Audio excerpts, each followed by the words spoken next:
ಟಿವಿಗಳಲ್ಲಿ ನೋಡ್ತಾ ಇದ್ದಾರೆ ಅಂತ ಬೆಂಗಳೂರಿಗೆ ಎಂಟ್ರಿ ಆಗಿದೆ ಅಂತ ವೈರಲ್ ಆಗುತ್ತೆ. ಇದು ನಿಜಾನ ಸರ್? ಏನು ಆ ಥರ ಟೆಕ್ಸ್ಟ್ ಬಂದಿದೆಯಾ ನಿಮಗೆ? ಫಸ್ಟ್ ಆಫ್ ಆಲ್ ನಾನು ಒಂದು ಸ್ಪಷ್ಟೀಕರಣ ಕೊಡ್ತಾ ಇದ್ದೀನಿ.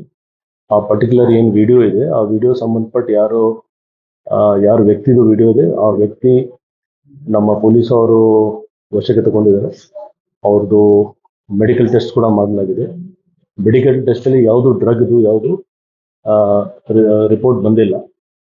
ಆದರೆ ಆ ವ್ಯಕ್ತಿಯವರು ಕುಡಿದ ನಿಶೆಯಲ್ಲಿ ಇದ್ರು ಆ ಟೈಮಲ್ಲಿ.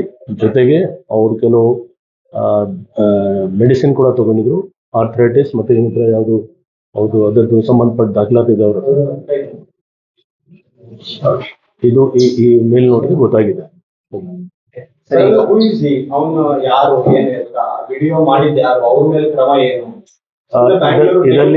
ಇದರಲ್ಲಿ ಎರಡು ಭಾಗ ಇದೆ. ಒಂದು ವಿಡಿಯೋ ವೈರಲ್ ಮಾಡೋರು ಯಾರು, ಅದ್ರ ಬಗ್ಗೆ ನಾವು ನಮ್ಮ CCB ವಿಂಗ್ ಮತ್ತೆ ನಾರ್ತ್ ಈಸ್ಟ್ ಡಿವಿಷನ್ DCP ಅವರು ಎಲ್ಲರೂ ಪ್ರಯತ್ನ ಮಾಡಿ ಫೈಂಡ್ ಔಟ್ ಮಾಡ್ತಿದ್ದಾರೆ ಎಲ್ಲಿಂದ ಅದು ವಿಡಿಯೋ ವೈರಲ್ ಆಗಿದೆ. ಯಾಕೆಂದ್ರೆ ನಾವು ಮತ್ತೆ ಅಪೀಲ್ ಮಾಡ್ತಾ ಇದ್ದೀವಿ, ಈ ಥರ ಯಾವುದು ಇನ್ಫಾರ್ಮೇಶನ್ ಇದ್ರೆ ಖಂಡಿತ ಪೊಲೀಸ್ಗೆ ತಿಳಿಸಿ. ಸುಮ್ಮನೆ ಒಂದು ಆತಂಕ ಸ್ಪ್ರೆಡ್ ಮಾಡೋದು ಮತ್ತೆ ಫಾಲ್ಸ್ ಇನ್ಫಾರ್ಮೇಶನ್ ಸ್ಪ್ರೆಡ್ ಮಾಡೋದು ಅದು ಇಲ್ಲೀಗಲ್ ಆ್ಯಕ್ಟ್ ಇದೆ. ಅದರ ಪ್ರಕಾರ ನಾವು ಕ್ರಮ ಕೂಡ ತಗೊಳ್ಬಹುದು. ಸೊ ನಾವು ಫೈಂಡ್ ಔಟ್ ಮಾಡ್ತಾ ಇದ್ದೀವಿ, ಅದ್ರ ಬಗ್ಗೆನೂ ಪತ್ತೆ ಮಾಡ್ತೀವಿ ಯಾವ ಹ್ಯಾಂಡಲಿಂದ ಇದು ಇನ್ಸ್ಟಾಗ್ರಾಮಲ್ಲಿ ಅಪ್ಲೋಡ್ ಆಗಿದೆ.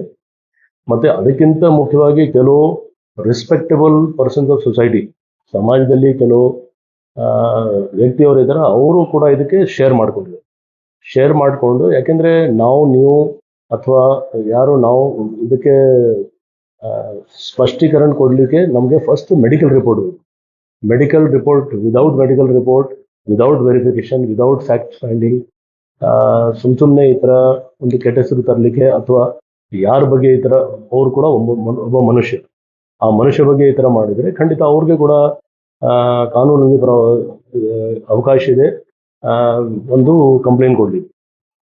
ಅಕಸ್ಮಾತ್ ಅವರು ಯಾವುದು ಡ್ರಗ್ಸ್ ತಗೊಂಡಿದ್ರೆ ಅಥವಾ ಏನಿದ್ರೆ ಅದ್ರ ಬಗ್ಗೆ ಕಾನೂನು ಪ್ರಕಾರ ನಾವು ಕ್ರಮ ತಗೊಳ್ತೀವಿ.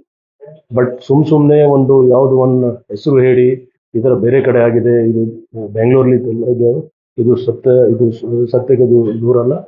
ಆ್ಯಂಡ್ ನಿಮಗೆ ಗೊತ್ತಿದೆ ಯಾವ ರೀತಿ ಬೆಂಗಳೂರು ಸಿಟಿ ಪೊಲೀಸ್ ಅವರು ಪ್ರತಿಯೊಂದು ವಿಷಯದಲ್ಲಿ ಡ್ರಗ್ಸ್ ಬಗ್ಗೆ ಅವರು ನಮ್ಮ ಸ್ಟೇಷನ್ ಮಟ್ಟದಲ್ಲಿ ಇರಲಿ ಅಥವಾ ಯೂನಿಟ್ ಡಿವಿಷನ್ಸಲ್ಲಿ ಇರಲಿ, CCB ಅವರಿರಲಿ, ಎಲ್ಲ ಮಟ್ಟದಲ್ಲಿ ನಾವು ಇದು ಆಗಾಗ ರೇಡ್ಸ್ ಮಾಡ್ತಾ ಇದ್ದೀವಿ, ಅರೆಸ್ಟ್ ಮಾಡ್ತಾ ಇದ್ದೀವಿ ಮತ್ತು ಸೀಸ್ ಮಾಡ್ತಾ ಇದ್ದೀವಿ.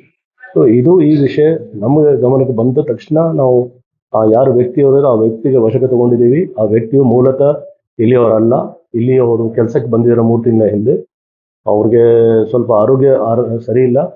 ಮತ್ತೆ ಆ ಕ್ಷಣದಲ್ಲಿ ಅವರು ಹೇಳ್ತಾರೆ ನಾವು ಜಾಸ್ತಿ ಕುಡಿದಿದ್ದೀವಿ ಮತ್ತೆ ಜೊತೆಗೆ ಮೆಡಿಸಿನ್ ತಗೊಂಡಿದ್ದೀವಿ. ಅದು 2 ವಿಷಯ ನಮ್ಮ ಮೆಡಿಕಲ್ ರಿಪೋರ್ಟ್ಲಿ ಕೂಡ ಬಂದಿದೆ. ಸೊ ನಾವು ಲೀಗಲ್ ನೋಟಿಸ್ ಕೊಡ್ತಾ ಇದ್ದೀವಿ, ಯಾರು ಇದು ವೈರಲ್ ಮಾಡಿದ್ದಾರೆ ಮತ್ತೆ ಯಾರ್ಯಾರು ಇದು ಶೇರ್ ಮಾಡಿದ್ದಾರೆ ಅವ್ರಿಗೆ ಕೂಡ ನಾವು ನೋಟಿಸ್ ಕೊಡ್ತೀವಿ.